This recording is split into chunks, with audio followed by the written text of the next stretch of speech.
Okay, praise Lord. प्रभु हम धन्यवाद देते हैं सब बातों के लिए, सारी गवाहियों के लिए।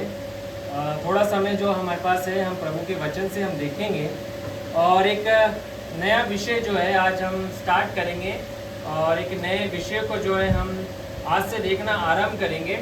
और आज का जो विषय मैं आपके सामने जो लेके आना चाहता हूँ, इंट्रोड्यूस कराना चाहता हूँ, वो विषय जो है ये है कि हमारी पहचान मसीह यीशु में क्या है, हमारी आइडेंटिटी क्या है। क्योंकि जब तक हम अपनी पहचान को नहीं जानेंगे तब तक हम उसके लाभ को भी नहीं उठा पाएंगे।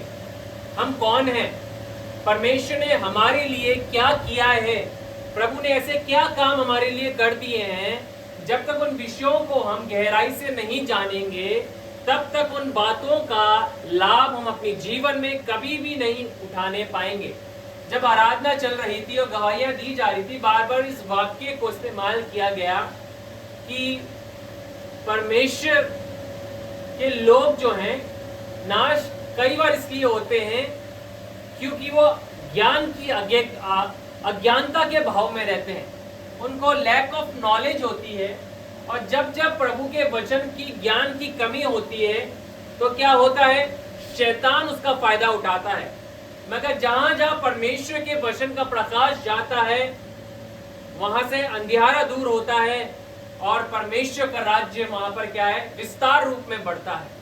तो आज का जो हमारा विषय है वो यही है कि हमारी पहचान क्या है, परमेश्वर ने हमारे लिए क्या काम कर दिए हैं, उसको हम एक एक करके प्रभु के वचन से देखेंगे। कोई भी मेरे लिए निकाले Romeo, book of Romans chapter 15, 15वां अध्याय, उसका 7वां पद कोई भी मेरे लिए पढ़े। रोमियो की किताब उसका 15वां अध्याय है और उसका 7वां पद हम पढ़ेंगे।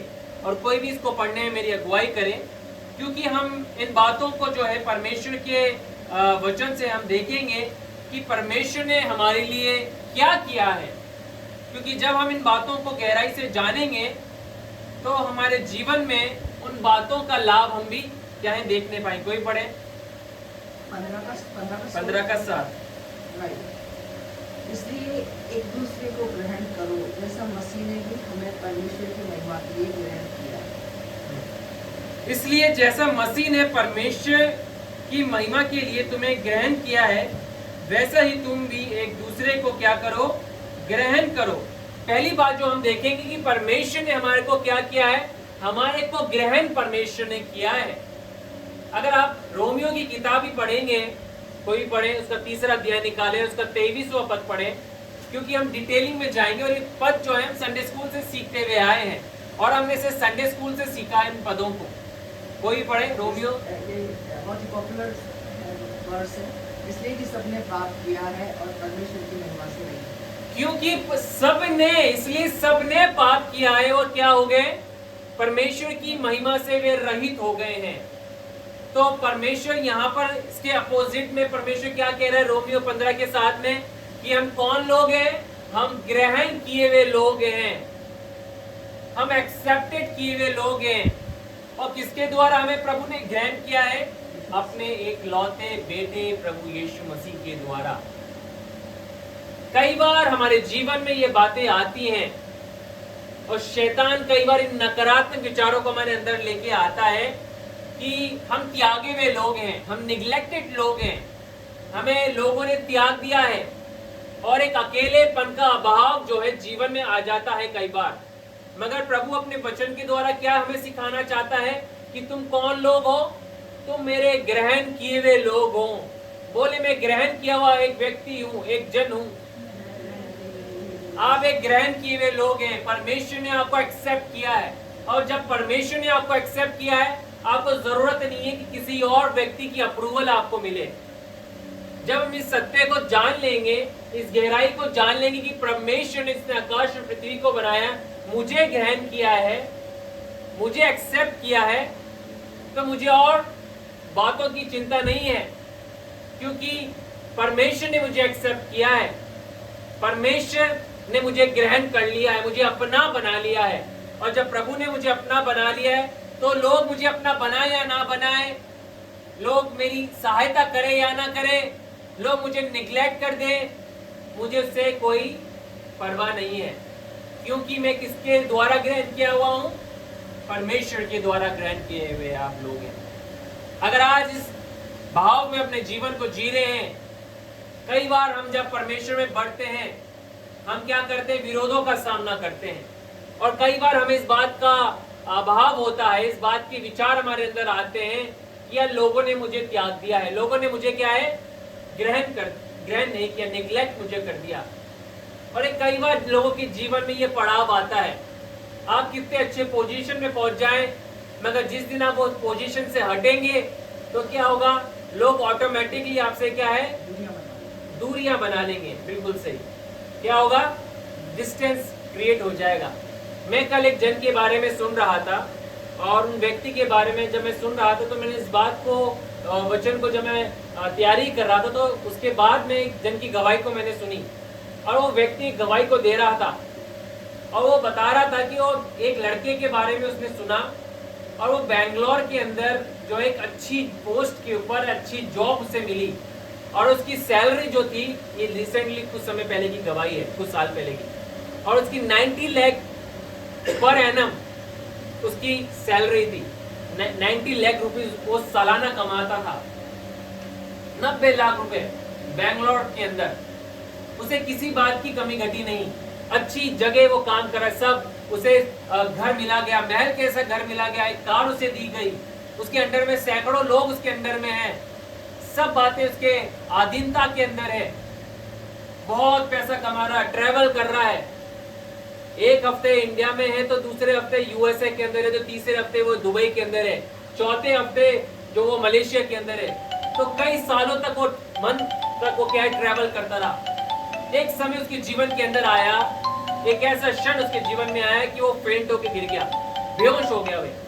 और जब ये बेहोश हो गया तो क्या हुआ, उसकी पत्नी आई और उसकी पत्नी ने उसे उठाया, उसका चेकअप कराया, और डॉक्टर ने कहा कि आपका बीपी इश्यू हो रहा है, आपका बीपी जो है बहुत बढ़ रहा है, इसका ध्यान आप रखें। तो उसने क्या बोला, जवान व्यक्ति ने, उसकी केवल 27 साल की उम्र थी, 27 साल की उम्र में वो 90 लाख रुपए कमा रहा था, इतने अच्छी पोजीशन के ऊपर था, अच्छा बैंक बैलेंस, घर, नौकर चाकर सब अच्छे थे उसके पास, करोड़ों की कार उसके पास थी।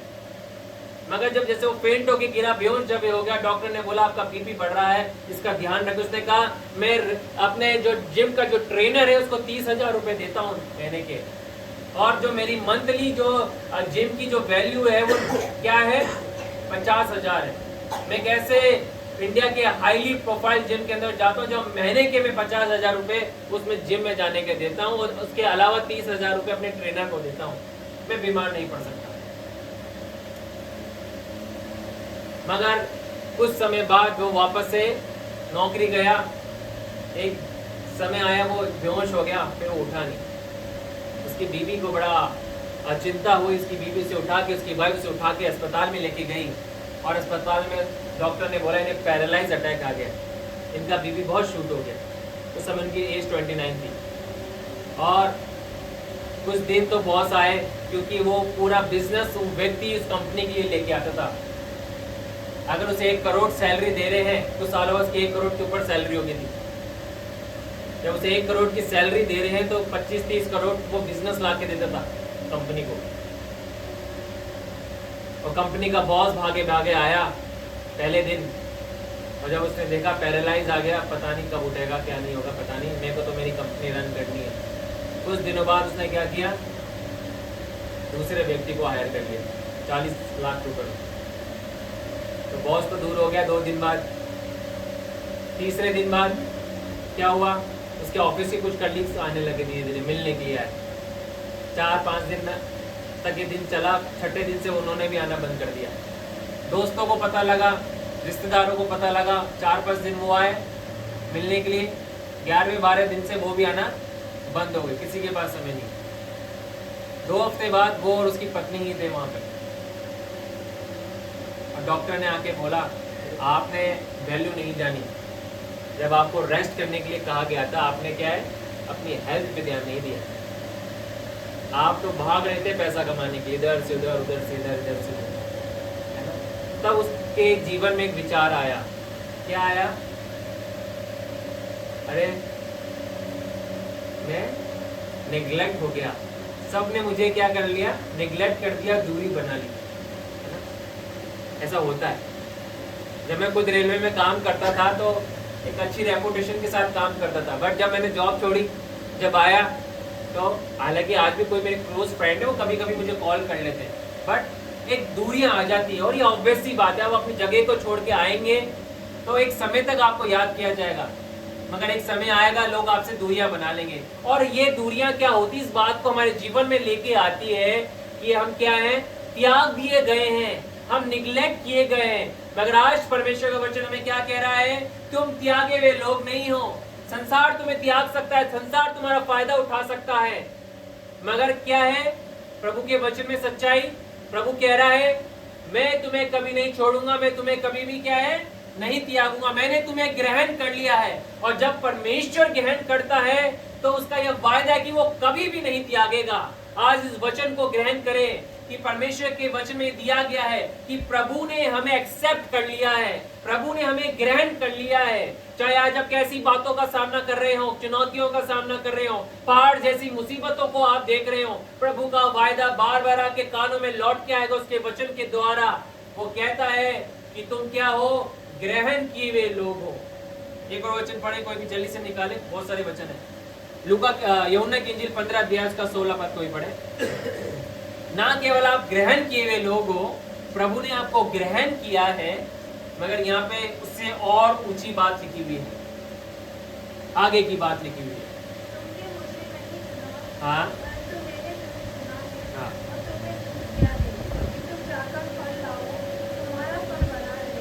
अब परमेश्वर यीशु मसीह क्या इस बात को कह रहे हैं कि तुमने मुझे नहीं चुना है, मैंने तुम्हें चुना है। और ये सत्य है परमेश्वर के वचन का। प्रभु क्या कहता है कि तुम मेरे पास नहीं आए हो, मेरे पिता ने तुम्हें मेरे पास भेजा है। यीशु मसीह के चेलों को जो है बार बार यीशु मसीह ने कहा कि पिता ने तुम लोगों को मुझे दिया है, तुम लोगों को मुझे दिया है। शैतान ने चाहा कि तुम्हारे जीवन को छितर बितर कर दे, मगर मेरे पिता ने तुम लोगों को मुझे क्या है, दिया है। दूसरी बात, प्रभु के वचन में प्रभु कह रहा है कि हमारी पहचान क्या है, प्रभु ने हमारे लिए क्या किया है, ना केवल ग्रहण किया है, प्रभु कह रहा है मैंने तुम्हें चुना है, आप एक चुने हुए लोग हो, आप एक चोजन जनरेशन हो, चोजन पीपल आप हो। और जब हम इस सच्चाई को जान लेंगे कि हमारे जीवन में परमेश्वर ने हमें चुना है, हम चुने हुए लोग हैं, तो क्या है, हम बहुत सारी बातों से बच सकते हैं। यूसुफ के पास एक दर्शन था और वो दर्शन उसको बार बार इस बात को स्मरण दिलाता था कि मैं एक चुना हुआ हूं, आई एम द चोजन वन।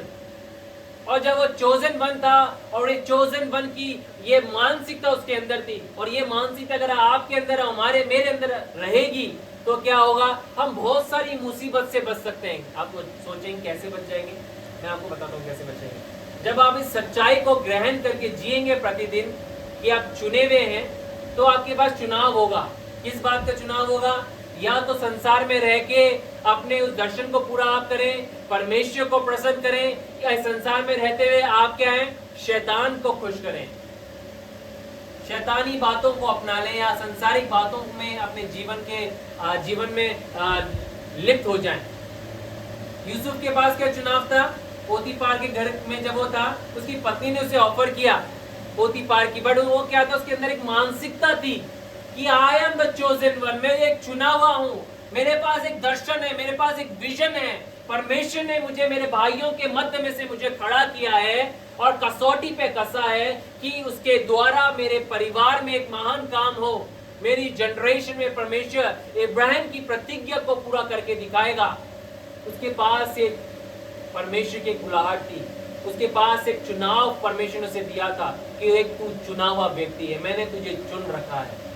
और क्या हुआ, वो मानसिकता उसको उन बातों से बचाती आई जो उसे गिरा सकती थी, उसे नष्ट कर सकती थी। ये संसार आपको घड़ी घड़ी हर पल लुभाने के लिए आएगा, ये आपका पीछा नहीं छोड़ेगा। आप कितने आत्मिक हैं, शैतान को इससे फर्क नहीं पड़ता है, या प्रलोभन को इससे फर्क नहीं पड़ता है कि आप कितने घंटे घुटने के बैठ के दुआ कर रहे हैं, कितना वचन का अध्ययन आप कर रहे हैं। फर्क वहां पड़ेगा कि आप उसे अपनी मानसिकता में, अपने विचारों में कैसे जी रहे हैं।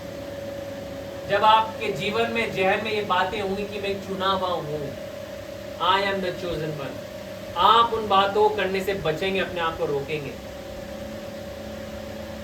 इसलिए बहुत सारे सेवक या बहुत सारे लोग जो आत्मिक लोग गिर क्यों जाते हैं पाप में? कभी आपने सोचा क्यों गिरते? क्योंकि शैतान उनको उनकी परीक्षाओं में एक विचार लेके आता है। क्या लेके आता है? You are the neglected one, तो एक रिजेक्टेड है।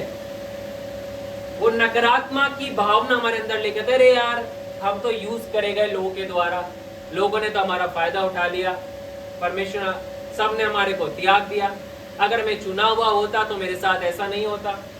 और जब उसके अंदर ये विचार जड़ पकड़ लेती है तो क्या है, वो ओपन हो जाता है संसार की बातों के लिए। क्या आज आप ओपन हो रहे हैं संसार की बातों के लिए? सावधान हो जाए।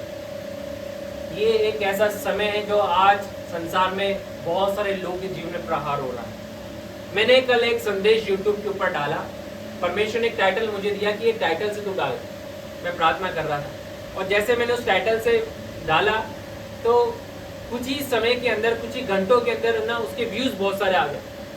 और टाइटल था कि परमेश्वर आपके आंसुओं को क्या है, व्यर्थ नहीं जाने देगा।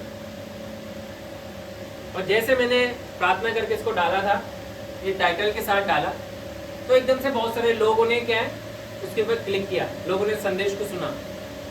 तो मैंने प्रभु से बोला कि परमेश्वर इसके द्वारा मुझे क्या सिखाना चाहते हैं। प्रभु ने इस बात को मेरे को सिखाया कि अर्पित संसार में आज बहुत से निराश लोग हैं जो रो रहे हैं, इसलिए तो लोगों ने क्लिक किया। भाई जो लोग रो रहे हैं आज, उन लोगों ने तो क्लिक किया होगा। हंसने वाला व्यक्ति जो तो नहीं करेगा, कोई दुख में होगा, डिस्करेज होगा, डिसअपॉइंट होगा, परेशान होगा, किसी बात के लिए प्रार्थना कर रहा होगा, वो उसी ने तो क्लिक किया। तो प्रभु ने इस बात को मुझे समझाया कि बहुत सारे लोग आज के समय में निराश है, बहुत सारे लोग हैं उनके अंदर क्या है, निराशा ने जड़ पकड़ ली है। मगर हमें प्रभु के वचन से क्या देनी है? आशा देनी है। क्या आशा देनी? कि आपको प्रभु ने ग्रहण किया है और परमेश्वर ने आपको क्या है, चुना है। ये समस्या आती है, तकलीफें आती है, मगर ये एवरलास्टिंग नहीं है। आपकी समस्या, आपकी परेशानी या बीमारी या आपके ट्रायल्स या टेस्टिंग, परीक्षाएं, ये हमेशा के लिए नहीं है, ये एक दौर तक है। और जिस दिन ये समाप्त होगा, मैं शेफाली को भी बीते समय पहले इस बात को कह रहा था, शेफाली जिस दिन ये समय समाप्त होगा ना, हमारा कठिन समय, उसके बाद से हम जब पीछे मुड़ के देखेंगे ना, हम रोएंगे इस बात के लिए कि खुदा तूने हमें यहाँ तक पहुँचा दिया। प्रभु वो समय कैसा था और आज तू हमें कहाँ पर लेके आ गया। ये हमारी उम्मीद और हमारी क्षमता से, हमारी स्ट्रेंथ से बाहर है। हम पूरी स्ट्रेंथ भी लगा देते हैं ना जीवन भर, जिंदगी भर, तो भी हम यहाँ नहीं पहुँच पाते। तू वहाँ हमें लेके जाए। मैं इस बात को शेफाली को शेयर कर रहा था। मुझे पता है कि अभी हमारी स्टार्टिंग हुई है, कुछ साल हमारे को हुए हैं प्रभु की सेवा करते हुए। मैं काफ़ी सालों से कर रहा हूँ, ऑलमोस्ट 17-18 ईयर्स से मैं कर रहा हूँ। मैं फुल टाइम मिनिस्ट्री में कुछ सालों से कर रहा हूँ। पर ये विचार आते हैं, हम संघर्ष करते हैं, शैतान लेके आता है, मगर ये मानसिकता जो खुदा के वचन से हमें प्राप्त होती है कि हम चुने हुए लोग हैं, हमें वो काम नहीं करना जो दूसरे कर रहे हैं, हमें नहीं करना, हमें इसमें बने रहना, डट के बने रहना। We are the chosen one, हम परमेश्वर के द्वारा चुने हुए। और यीशु ने कहा, तुमने मुझे नहीं चुना, मैंने तुम्हें चुना है, मेरे पिता ने तुम्हें चुना है। अपने दिल पे बोले, परमेश्वर पिता ने मुझे चुना है। आप परमेश्वर के द्वारा चुने हुए लोग हो। इस संसार ने आपको नहीं चुना, या किसी पासवान ने आपको नहीं चुना, या किसी चर्च ने आपको नहीं चुना, या कांग्रीगेशन ने या किसी डिनोमिनेशन ने आपको नहीं चुना। हमें परमेश्वर पिता ने हमें चुना है, हम चुने हुए लोग हैं। और जब इस मानसिकता के साथ हम प्रतिदिन अपने जीवन को जिएंगे, हम बहुत सारी गलत बातों से बच जाएंगे, शैतान के प्रलोभन से हम बच जाएंगे, परीक्षाओं में हम स्थिर खड़े रहेंगे। यीशु क्यों अपनी 40 दिन की परीक्षा में स्थिर खड़ा रहा? उसके पास क्या विचारधारा थी? शैतान बार बार यीशु मसीह की आइडेंटिटी के ऊपर प्रहार कर रहा था। यदि तू परमेश्वर का पुत्र है तो क्या कर, इन पत्थरों से कह दे कि ये क्या बन जाए। अरे वो तो जानता वो कौन है। हमेशा शैतान आपकी आइडेंटिटी को ही प्रहार करेगा, आपकी आइडेंटिटी को क्या करेगा, नुकसान पहुंचाने की कोशिश करेगा। आपकी आइडेंटिटी को क्या करेगा, गड़बड़ी लेके आने की कोशिश करेगा उसकी विचारधारा के लिए। मगर आज हम क्या करना है, हमें परमेश्वर के वचन से इस सत्य को ग्रहण करना है, इस सत्य को हमें जानना है कि खुदा मैं एक चुना हुआ हूं, मैं तेरे द्वारा चुना हुआ हूं। पहला यूहन्ना पढ़े और उसका 1:9 भी कोई पढ़े। पहला यूहन्ना गलातियों उसका 4:7 पढ़े। आप ग्रहण किए हुए हैं, आप चुने हुए हैं। तीसरी बात हम देखने को जा रहे हैं, गलातियों 4:7।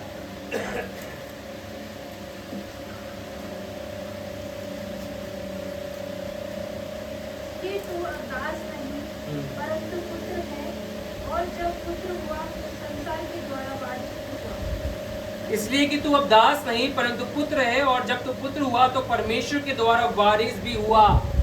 हालेलुया।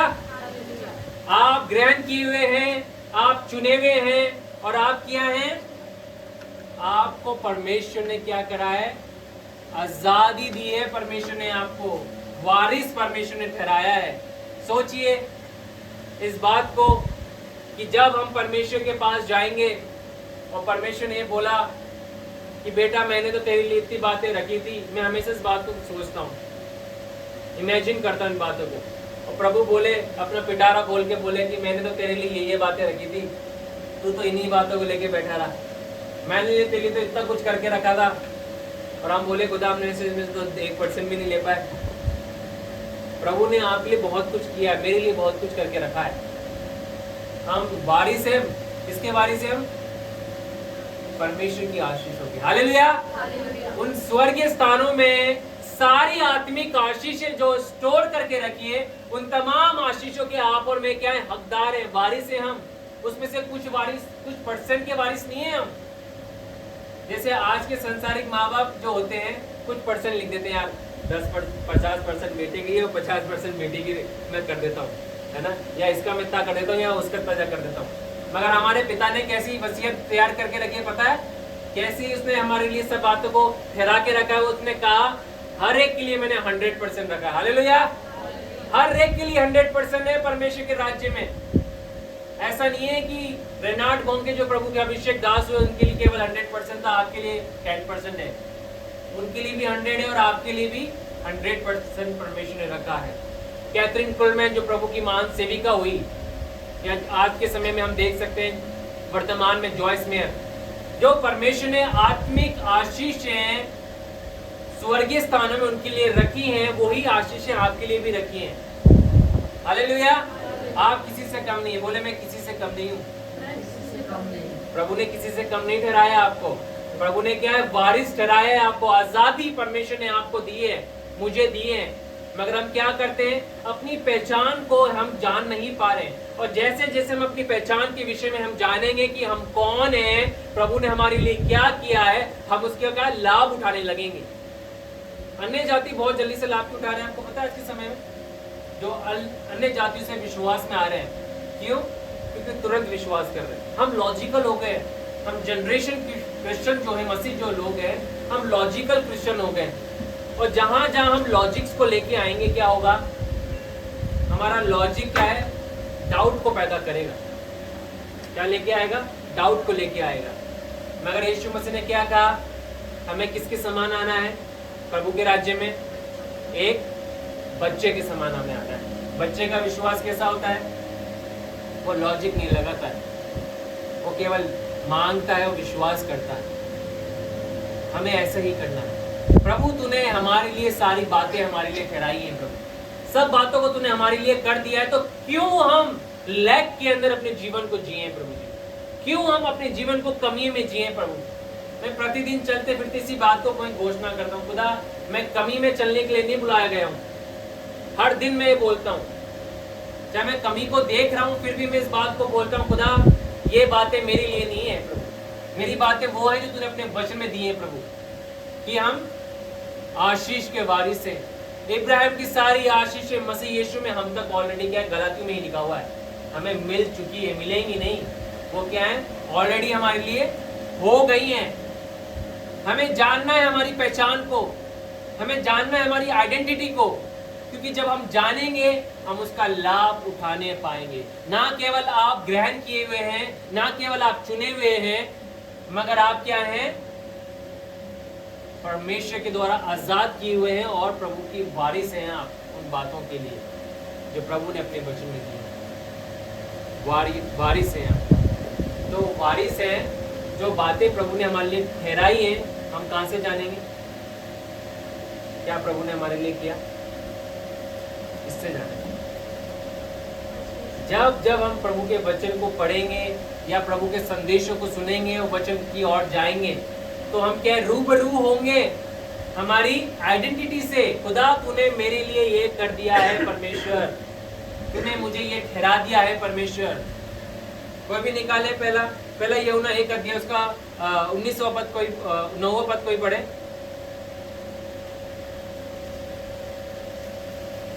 पहला यूहन्ना उसका 1 अध्याय और उसका 9वां पद हम पढ़ेंगे। यदि हम अपने पापों को मान लें तो वे हमारे पापों को क्षमा करने और हमें सब अधर्म से शुद्ध करने में विश्वास योग्य और धर्मी हैं। हाँ, अब जब प्रभु कह रहा है अपने वचन में, यदि हम अपने पापों को मान लेंगे, अंगीकार कर लेंगे, प्रभु के सम्मुख लेके आएंगे, तो वो क्या विश्वास योग्य है उन्हें क्षमा करने में। हालेलुया। क्या लिखा है? यदि हम अपने पापों को मान ले और वे हमारे पापों को क्षमा करने और हमें सब अधर्म से शुद्ध करने में विश्वास योग्य और धर्मी है। यानी कि हम क्या हैं, प्रभु के द्वारा क्षमा किए हुए लोग हैं। लोग क्षमा करें नहीं करें से फर्क नहीं पड़ता, प्रभु ने तो हमें कर दिया। मैंने लास्ट संडे का एग्जांपल दिया था उड़ाव पुत्र का। उसका बड़ा भाई आया और वो उदास बैठा हुआ था इस बात के लिए, अरे पिता ने फिर से क्यों छोटे भाई को ग्रहण कर लिया, वो तो सब कुछ उड़ा के आ गया अपना। मगर उसने पिता के पास आया, माफी मांग ली कि मैंने स्वर्ग के विरोध में, तेरे विरोध में पाप किया, तो पिता ने उसे ग्रहण कर लिया, नई अंगूठी बना दी, नए वस्त्र उसे पहना दिए, और क्या है, एक बछड़ा भी उसके लिए क्या है कटवा दिया, और एक बड़ी जाइंट पार्टी भी रख दी, सबको इन्विटेशन भी दे दिया। और बड़ा भाई जब इस शोर को सुन के आ रहा था, रास्ते में आके उसने किसी को बोला, इधर आना, ये क्या चल रहा है मेरे घर में। उसने बोला, अरे भाई तेरा छोटा भाई आ गया है, इसलिए वो बड़ा आनंद मनाया जा रहा है। वो बड़ा भाई छोटे भाई के आने की खुशी में खुशी ना होके क्या हो गया, उदास हो गया। अरे यार ये क्यों आ गया। ऐसे ही कलीसिया में होता है, अरे यार ये बड़े समय बाद आया है ना, इसके जीवन में ये है, इसके जीवन में वो है। हमें जज नहीं करना। अगर पिता ने क्षमा कर दिया तो हु आर यू, आप कौन है, मैं कौन हूँ उसका न्याय करने के लिए। हमें किसने अधिकार दिया उसका लेखा लिखने के लिए। जब पिता ने क्षमा कर दिया, आप जिंदगी भर उससे नाराज रहें, मगर जब स्वर्ग में जाएंगे जब पिता उसे गले लगा लेगा और आपको पीछे खड़ा कर देगा, फिर क्या करेंगे? फिर क्या होगा? आपका मुंह कितना बड़ा हो जाएगा, कितना छोटा हो जाएगा, छोटा सा हो जाएगा। अरे यार इसको तो ग्रहण कर लिया पिता ने, मेरे को तो कराई, मेरे को तो गले नहीं लगाया, एंट्री तो दे दी, मैं गले तो इसको लगाया, क्योंकि वो विश्वास योग्य था अपने पापों को मानने में। और विश्वास योग्यता के साथ जब उसने माना, पिता ने तुरंत क्या उसे फॉरगिव करके गले लगा दिया। जब कोई लौट के आएगा, हमें उसे क्या है, उसका आईना नहीं दिखाना। यहाँ से 2-3 बार वर्ड को यूज किया गया, क्या? शैतान आईना दिखाता है।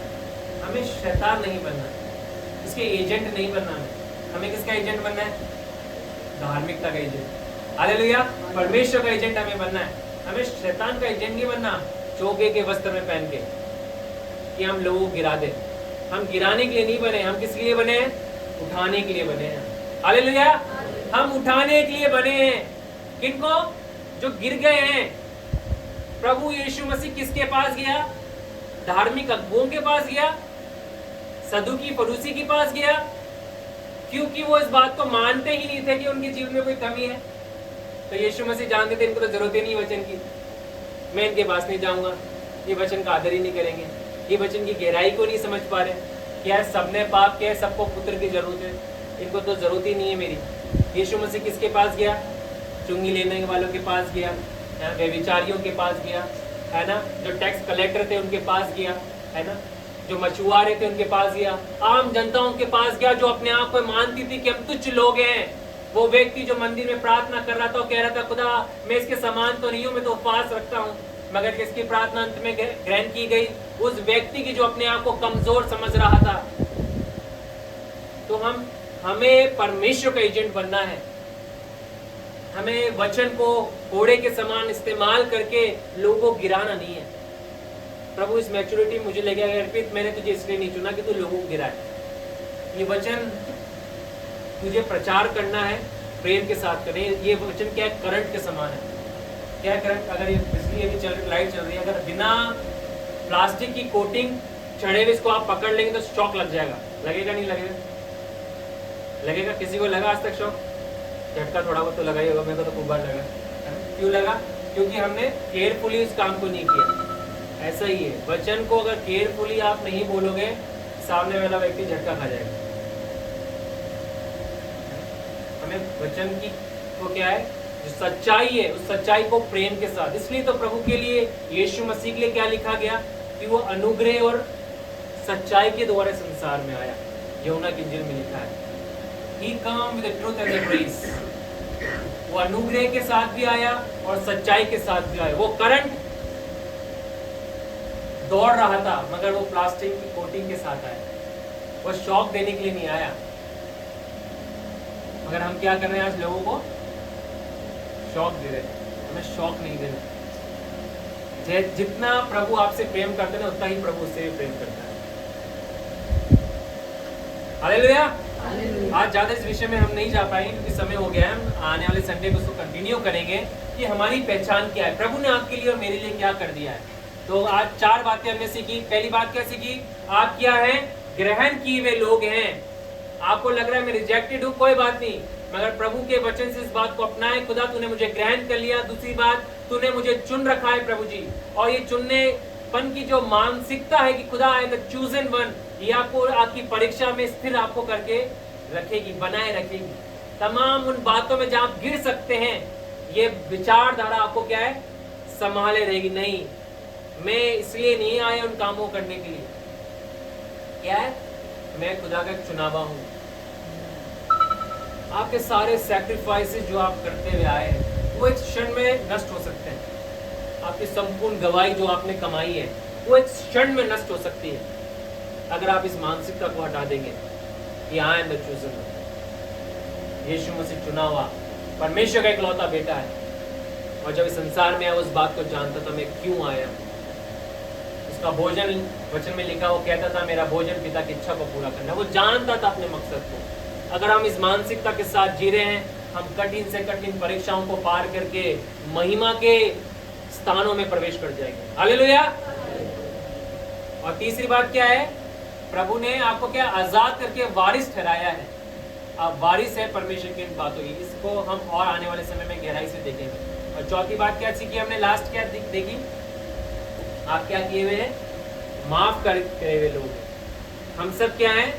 प्रभु के द्वारा माफ किए हुए लोग हैं, धार्मिक लोग हैं। ये वर्ड हमें अच्छा नहीं लगता ना, धार्मिक, अंदर राइचस। आप हो प्रभु यीशु मसीह के द्वारा। आगे आने वाले संडे को मैं पढ़वाऊंगा। आइए हम प्रार्थना करें, प्रभु के सम्मुख हम जाएं, परमेश्वर के सम्मुख जाके हम प्रार्थना करेंगे।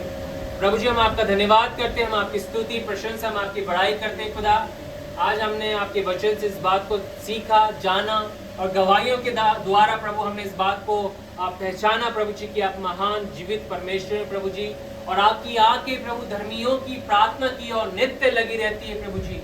उनकी आंसू खुदा संसार में खुदा व्यर्थ नहीं गिरते। आपके वचन में लिखा है कि वे आपकी कुप्पी में रहते हैं प्रभु जी। और प्रभु आप उन वचनों के माध्यम से प्रभु हमें रूबरू कराते हैं कि हमारी पहचान मसीह यीशु में क्या है पिता। खुदा, ये संसार हमें ग्रहण करे या ना करे, मगर आपने हमें ग्रहण किया है पिता प्रभु जी। आपने हमें एक्सेप्ट किया है पिता परमेश्वर पिता, इसलिए हम आनंदित हैं खुदा प्रभु जी। आपने हमें चुना है पिता, हम चुने हुए लोग हैं पिता परमेश्वर। हम एक चुने हुए वंश है पिता परमेश्वर पिता, जनरेशन में से हम चुने हुए लोग हैं प्रभु जी। हम आपका धन्यवाद करते हैं प्रभु जी। खुदावन हो सकता था आज इस संसार में प्रभु जी हम बहुत सारी व्यर्थ बातों में अपने जीवन को गवा देते प्रभु जी। ओ खुदावन पाप में गिर जाते, पाप में रहते प्रभु जी, पाप को खुदावन परमेश्वर पिता ग्रहण कर लेते प्रभु जी। मगर खुदा हम तेरा धन्यवाद करते खुदा कि तूने हमें अपने अनुग्रह के द्वारा हमें बचाया है पिता प्रभु जी। ये हमारी खूबी और लियाकत नहीं है पिता प्रभु जी। आपने अपने वचन में कहा यूहन्ना के इंजील में प्रभु कि तुमने मुझे नहीं चुना, मैंने तुम्हें चुना है प्रभु जी। आपने हमें चुना प्रभु, हम आपका धन्यवाद करते हैं प्रभु जी। हम चुने हुए लोग हैं पिता परमेश्वर। We are the chosen ones O Lord. हम आपका धन्यवाद करते हैं पिता प्रभु जी। आपने हमें क्षमा किया प्रभु। ओ खुदा हम आपका धन्यवाद करते हैं प्रभु, आपकी स्तुति करते हैं खुदा परमेश्वर पिता। हाँ, कई बार शैतान हमारे पास्ट के आईने को दिखाते प्रभु, मगर हम धन्यवाद करते हैं कि आपका वचन हमारे भविष्य को बताता है खुदा कि आपने हमें क्षमा करके हमें धर्मी ठहराया है प्रभु जी। हम आपकी स्तुति, आपकी प्रशंसा, हम आपकी बड़ाई करते हैं पिता। आपने हमें अपना आशीषों का वारिस हमें बनाया ठहराया है प्रभु जी। कई बार प्रभु वचनों को हम नहीं जान पाते कि हमारी खुदावन आशीष क्या है प्रभु जी, हमारी पहचान, हमारी आइडेंटिटी क्या है प्रभु। दया कर इसकी गहराइयों में आने वाले समय में जाने के प्रभु, ताकि उसके द्वारा हम आत्मिक बातों का लाभ उठाते हुए हमारी जनरेशन में प्रभु संसार के लिए आशीष का कारण हम बन जाते हैं। धन्यवाद के साथ इस प्रार्थना को यीशु मसीह के नाम से मांगते हैं, आमीन। सबको जय मसीह की। समय रहेगा ऑफरिंग का।